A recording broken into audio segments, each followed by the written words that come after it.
esse negócio de final única era um negócio para ser melhor avaliado.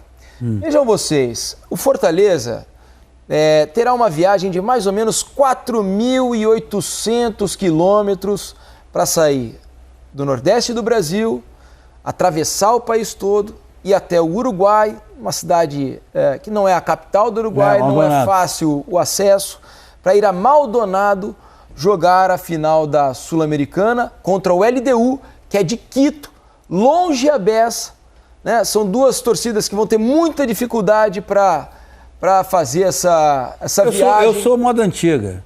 Lá um cá. Na casa dos dois finalistas.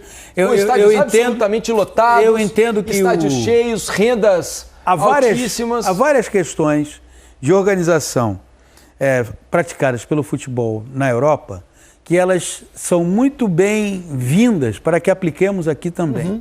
Mas há outras questões que nós temos que entender. Primeiro, o tamanho do continente, as situações... A qualidade do transporte. A qualidade da infraestrutura do continente. Então, no meu modo de ver, final é moda antiga. 2 jogos.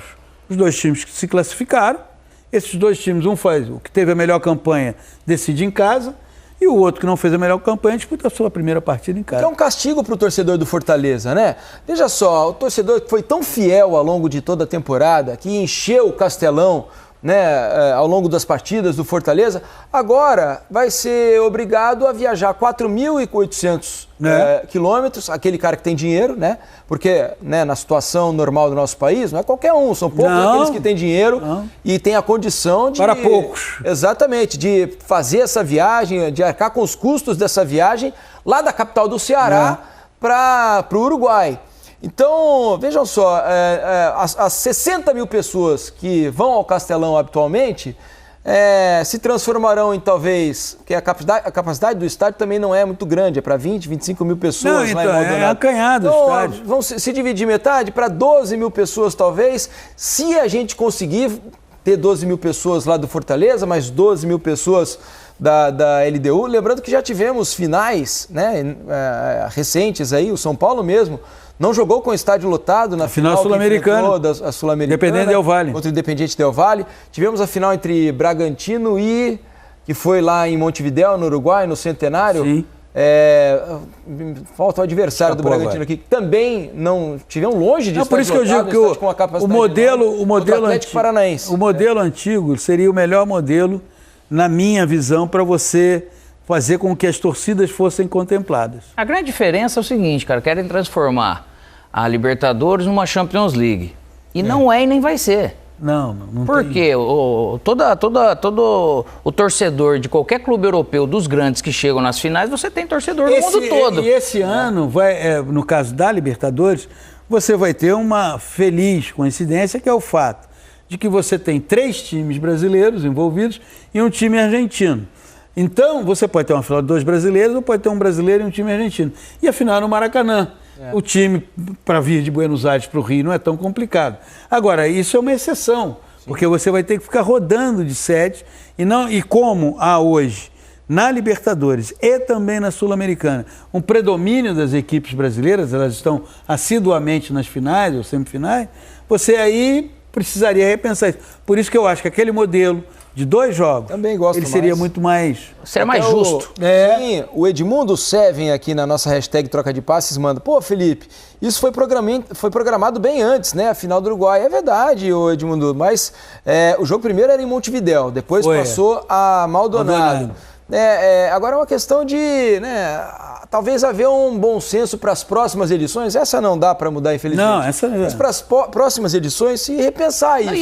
Para que a gente tenha certamente estádios cheios nas decisões. Só para você ter uma ideia, Alex, a gente estava falando, o PC falou sobre as dimensões do nosso país e do nosso continente. Só para vocês terem uma ideia, do Acre a Paraíba, dentro do Brasil, portanto, são 4.300 quilômetros de distância.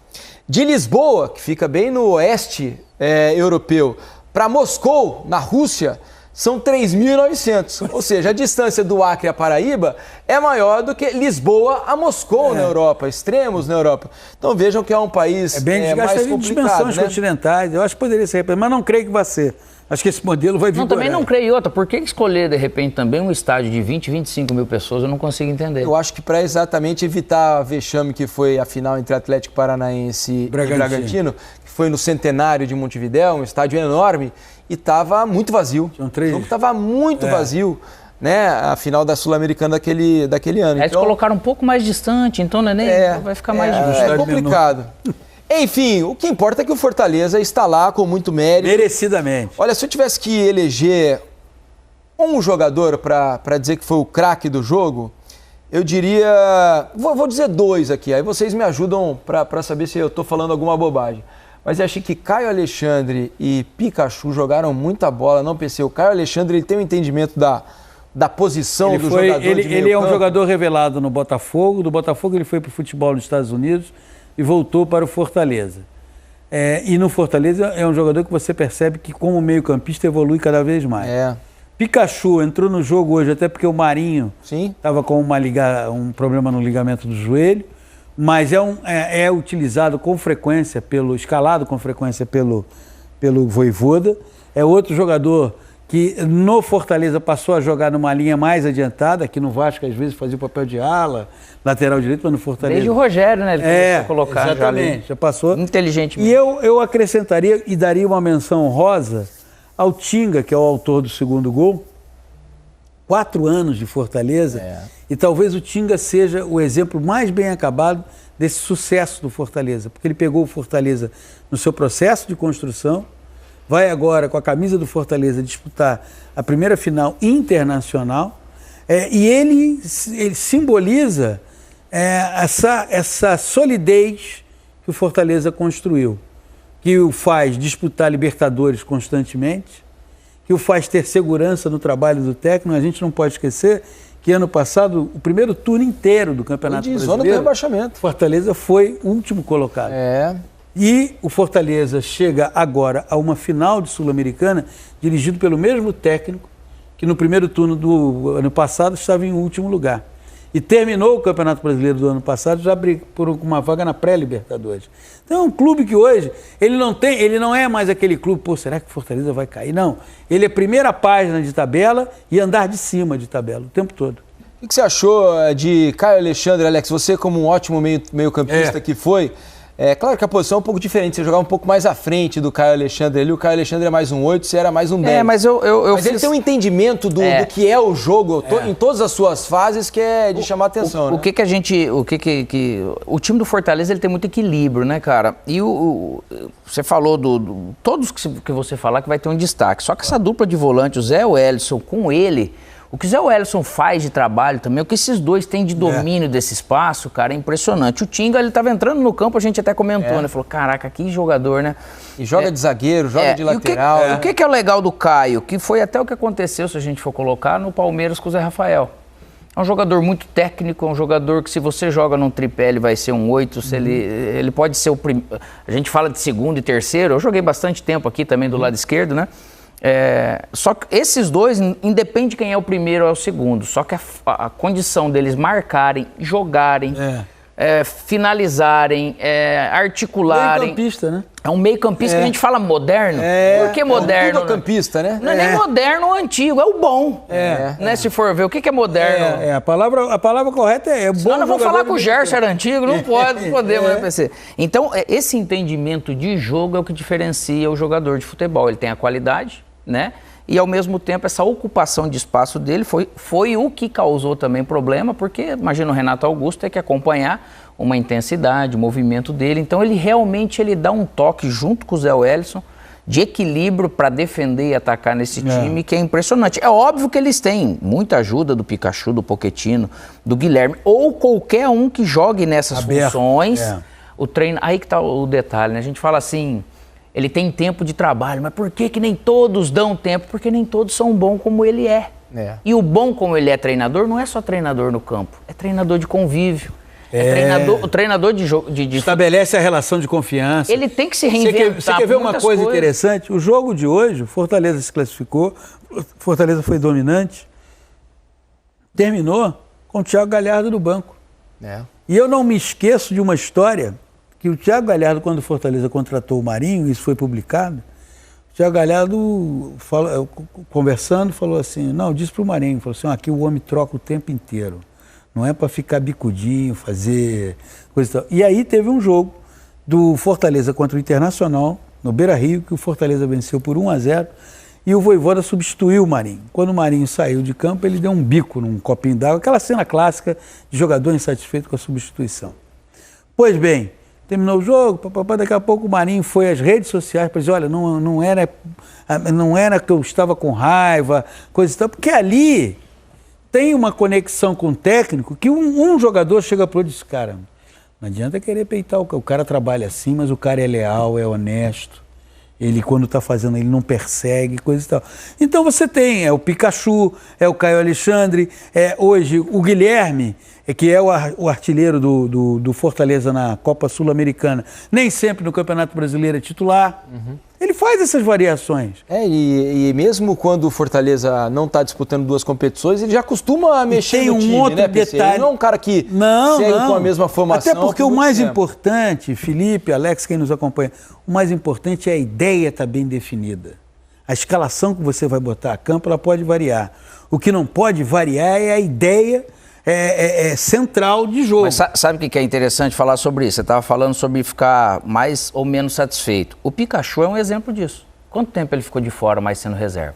Dependendo se machucou ou não. Chegou o Marinho tomou conta do lugar, beleza, maior investimento. Só que a hora que ele entra, ele decide.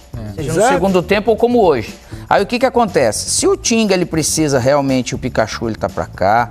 Se o Tinga precisa estar lá, o Caio Alexandre ele faz aqui. O Pochettino chega, o Zé Wellison tá sempre, não sei que saúde que tem, que remédio que esse cara toma, o tanto que ele corre. Só que ao mesmo tempo, se você pega com o Zé Wellison aqui, o Caio tá jogando lá, o Tinga ele pode ficar aqui, o Bruno Pacheco ele vem pra cima quando o Guilherme tá um pouco por dentro. Aí você fala, Alex, mas como? Parece uma bagunça. Não é, você tem sempre 3, 4 jogadores com inteligência em setores que é necessário estar. E outra coisa, eles cuidam bem da bola o tempo todo, eles erram muito pouco. E para jogar contra eles é difícil porque eles geram a intensidade que todo setor, se aqui tem um jogador que ele precisa dar um bote, seja onde for, para não deixar andar, ele consegue realmente, no setor dele, ele se sobressair, ele consegue pressionar. Então, se a gente for olhar o contrário do que hoje a característica do time do Corinthians tem, ele tinha 2 pontos, que era o Matias Rojas e o Romero. E praticamente o Renato. Eu falo essa questão de intensidade de marcação. Então você teria que pegar praticamente Romero com os 2 volantes e de repente mais o Yuri. Mas tem que estar muito ajeitadinho. Só que o Corinthians foi lá e tomou um gol num bate-rebate, né? Tava tudo meio controlado, um bate-rebate que acabou caindo no Pikachu. Porém, em cima daquilo que a gente tava falando, todos esses movimentos, pode ver que tem muitos momentos que o Zé Wellison tá aqui. O Caio ele tá por trás, é muito interessante, as trocas de posições, ele não muda tanto escalação e de posicionamento, Felipe, de jogo para jogo, quando ele muda atleta, ele mantém a ideia. E é impressionante, eu tenho curiosidade, já faz um tempo, de ver como que é o trabalho dele, porque como que ele consegue fazer todo mundo entender. Falar, poxa vida, a hora que é para eu estar por dentro, a hora que eu estar por fora, a hora que é para eu marcar para alguém, é muito interessante. Isso que o Alex observou, eu acredito que há uma união por parte dos jogadores fazendo isso, sabe por quê? Jogador de futebol é uma das pessoas mais desconfiadas do mundo. Ele fica olhando ali, aí o cara chega, fala, faz isso. Aí ele encosta. Quando você via treino, você frequentou treino, você via um jogador cochichando no outro, e o técnico está ali, mostrando. Coisa e tal. Quando o jogador vê que aquilo funciona, ele fala, o negócio... O cara falou para eu ficar aqui, me pegou pelo braço, Alex, você tem que ficar aqui. Mas a bola tá lá. Não, mas fica aqui, ela vai chegar aqui. Quando ela chegar aqui, fulano, você tem que estar aqui e você corre para cá. Então, ele conseguiu isso no Fortaleza. O Fortaleza hoje, gente, o Corinthians teve, pelo menos para mim, uma oportunidade só, que foi no primeiro tempo, uma bola do Yuri, passe do Renato Augusto, a bela o Yuri entrou e o João Ricardo defendeu. O Fortaleza aniquilou o Corinthians. E outra coisa, a gente fala de início tático, cara, você pode falar aqui que é um 4-2-3-1 em muitos momentos. Daqui a pouco você tem 2 caras por dentro e você pode ter um 2-4, ou você pode ter um 2-3 com ele aqui por trás. Isso tudo, ele é moldável, ele é maleável durante, e tem que ser.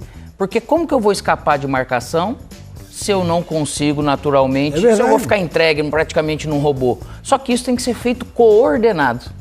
Eu não posso fazer por fazer, eu não posso estar lá naquele lugar, eu preciso me mover. 2 dos times mais indigestos de jogar, vamos colocar 3, porque o Palmeiras não dá para deixar, é Fortaleza, Palmeiras, e você pega o Bragantino hoje. Porque eles têm trocas de posições, mas todo mundo que cai naquela posição, Felipe, ele consegue fazer o que o setor pede para ele. Né? E nós estamos falando de 2 caras, 3 caras sempre fortes no meio de campo. Sempre. É o centro de um time. O Vojvoda sai do jogo satisfeitíssimo, porque ele vê que cada vez mais a ideia que ele prega, ela foi muito bem executada. O Mano sai do jogo já pensando na partida de final de semana contra o Flamengo e agradecendo aos céus a parada para a data FIFA. Porque ele tem algumas questões que pedem urgência na resolução. Uma delas é que ele tem Renato no meio de campo, que na entrevista coletiva de sexta-feira quando foi apresentado, ele até citou, não, o ideal é que você tenha o melhor jogador o maior número de vezes nas partidas. Eu não posso... E agora o Corinthians só tem uma competição para disputar. E, ao mesmo tempo, ele tem o Matias Rojas pelo meio de campo, que não é um jogador de marcação. Sim. É um jogador que ele vai ser produtivo... Criação pelo lado ali, né? Com a bola no pé. Agora, sem a bola no pé... É isso que a gente tá vendo, porque assim... Olha lá, olha o meio de campo. É por isso que eu acho assim, ó. Eu, de certa forma, né, negócio de pôr o Juliano nas características dele, precisando buscar o resultado, eu não tiraria o Moscardo, porque eu precisaria dar liberdade para esse cara, mas para fazer nesse quadrado. Mas também não estava num bom dia, né, Alex? Mas ele foi começar... de lesão. Mas ele foi começar a entender melhor o jogo ali no segundo tempo, quando já estava 2-0, que ele foi crescer um pouco, aí foi substituído, né? Tá parado 2, 3 semanas. Isso faz diferença. Certeza que aqui ele já foi também por um pouco do sacrifício. Tá? Porque o jogo era importante. E ele vem de um Racing onde... Ele era estrela, né? Ele não tinha obrigações que ele vai passar até aqui. E aí o Corinthians muito entregue, de certa forma, o Renato fazendo os movimentos inteligentes dele, sem a bola vai faltar, por isso que daí tem que você praticamente recompor e você fazer isso daqui, ó. Baixou um pouco mais, você tem isso daqui, porque se você estiver bem posicionado, mesmo que você não tenha intensidade, eu vou induzir, eu sou o Matias, sou o Renato... Me permita uma pergunta para você. Você acha que houve um desequilíbrio? Porque, por exemplo, sabemos que o Matias Rojas pelo lado direito não é um jogador que tenha na marcação, quando a gente está sem a bola, um dos seus principais atributos. Em contrapartida, o Romero, pelo lado esquerdo, é um jogador aplicadíssimo. Sim. Ele, às vezes, é até muito melhor com o Corinthians sem a bola do que com a bola, porque ele é devotado à marcação. Isso não deu um desequilíbrio de um lado e outro? Ele naturalmente dá desequilíbrio, porque você fica praticamente esse setor, é como se não tivesse esse atleta para ajudar a marcar. Isso. E o problema desse Corinthians até para ele jogar atrás da linha da bola, ele é pior. Por quê? Porque esse cara vai ter que correr atrás de alguém para marcar, que vai ter que contar com esse para marcar bem e com esse. Então aqui, na verdade, o Renato e o Matias é complicado para eles, né? Agora, se você tem... você tem que tentar jogar meio que propondo o jogo.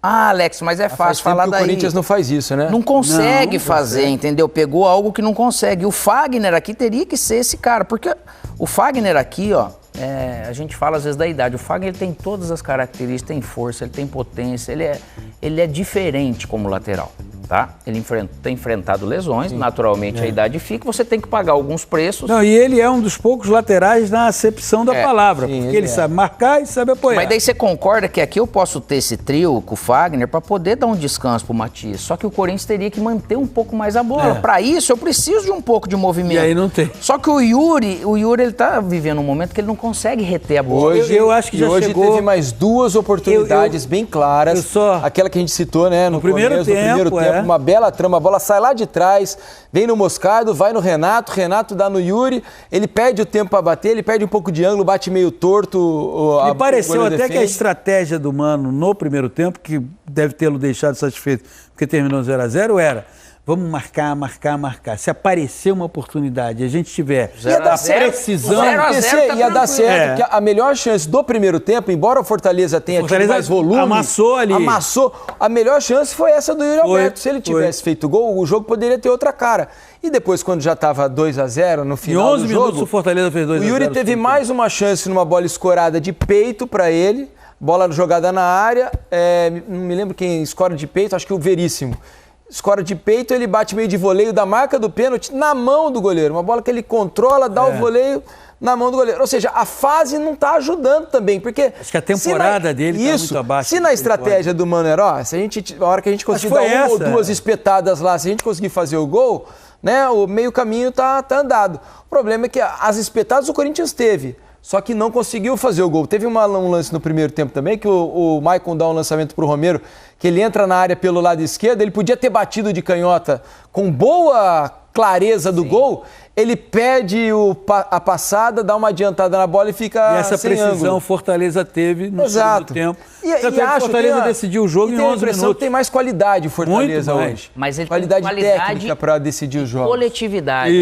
Então ele vai te machucando ali. Lógico, por um período você consegue marcar bem, mas é muito complicado quem tá ali em cima de você o tempo todo. Uma hora você vai se entregar. E você pega aqui esse lado esquerdo do... É um convite. Pô, é o Pacheco com o Guilherme, misericórdia. Vamos colocar os números do jogo aqui pra gente concluir essa primeira parte sobre a vitória do Fortaleza sobre o Corinthians. 2-0. Olha só, posse de bola. O Corinthians até teve um pouco mais a bola, 59% a 41%. Finalizações. Segundo tempo, Fortaleza também, queira ou não, ele dá uma diminuída. Mas as finalizações terminaram 19-9. Teve um momento que estava 17-3. Teve um momento no segundo tempo que estava 17-3. Mais do que o dobro, né? E terminou 19-9 pelo final do jogo. No alvo foram 5 finalizações do Fortaleza, 3 do Corinthians, 15-2 em escanteios, vejam vocês. Resultado da pressão que o Fortaleza estabeleceu no jogo. Faltas cometidas, 13-13, impedimentos 0 do Fortaleza, 2 do Corinthians, virando a página. Passes trocados, 280 do Fortaleza, 431 do Corinthians. Veja como o time do Fortaleza é vertical, né? Precisão dos passes, 69%, até baixa do Fortaleza hoje. Contra 82% do Corinthians, 14-15 em desarmes, 2 cartões amarelos para o Fortaleza, nenhum para o Corinthians. Agora, Felipe, não tivemos expulsões. Quando você diz que o Fortaleza é vertical, essa foi uma das características que o Vojvoda implantou na equipe. Quando o Alex cita aqui, o meio campo, o Zé Wellison e o Caio Alexandre, são 2 jogadores que, na sua entrada e em participação em clubes, o Zé Wellison tem mais clubes no currículo do que o Caio Alexandre, eles eram 5.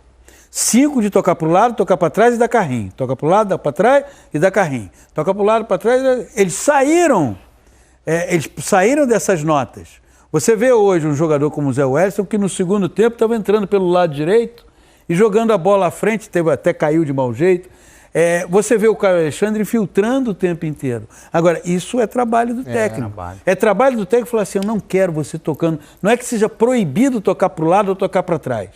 Mas tocar para o lado e para trás não pode ser a primeira opção de um jogador de meio de campo. E outra coisa, dificilmente os jogadores de meio de campo, especialmente esses 2, Zé Wellison e Caio Alexandre, recebem de costas para o campo do adversário. Eles estão sempre recebendo a bola de frente para o campo do adversário. Hoje, na partida contra o Corinthians, não teve uma bola que eles tenham recebido que eles estivessem de costas para o campo. Mas para tocar para frente precisa ter alguém para receber na frente, né? É uma outra questão. Tem que ter gente posicionada na frente. E olha para você ver que interessante o mapa de calor. Para que lado que o Fortaleza mais atacou, naturalmente? Ao lado, realmente... Do Fagner. Do Fagner e do Matias. Isso. Aqui o Romero, Maicon vem para cá, com o Gabriel e o Renato. Aqui eles marcam melhor. É o lado do Corinthians. Se você vai marcar um lado do Fortaleza, ele consegue virar jogada, ele consegue... Mas aqui eles pegaram realmente no lado onde o Corinthians tinha mais problema. E aqui, ó, com o Yuri, às vezes ele fica aqui no zagueiro, só que esse quadrado aqui, ó, ele falta muita gente aqui, ó. Por quê? Porque daí fica um quadrado desse tamanho pro Moscardo, se ele sai lá, ele deixa um buraco nas costas dele. Entendeu? E outra, vai sair sempre atrasado, né, PC? Esse que é um problema. E ele, então, a base do Corinthians, se for ver, mesmo que jogue Matias, era quase fazer isso aqui, ó. Um 4 com coisa assim, seja quem fosse, para poder ajudar. Quando jogar Renato e Matias, para você poder... E Maicon e praticamente Moscardo, eu penso, para tentar dar equilíbrio, ajudar realmente tá sempre por trás. Lógico que um podendo passar em algum momento, suporte junto com esse cara, com algum lateral do lado. Porque você tem 3 caras aqui para organizar. Divide praticamente o campo. O Renato ele fica nesse quadrado aqui, Matias mais ou menos para cá. Fagner vai saber passar no momento certo. O Gabriel é suporte o Moscardo. Isso. Por mais que ele seja um cara espetacular, a bola, voluntarioso, não pode tirar isso dele. Só que hoje no time do Corinthians ele vai ter que ser um cara que ajuda muito nisso tudo. E o Maicon pro lado de cá, já que o Fausto tá faltando.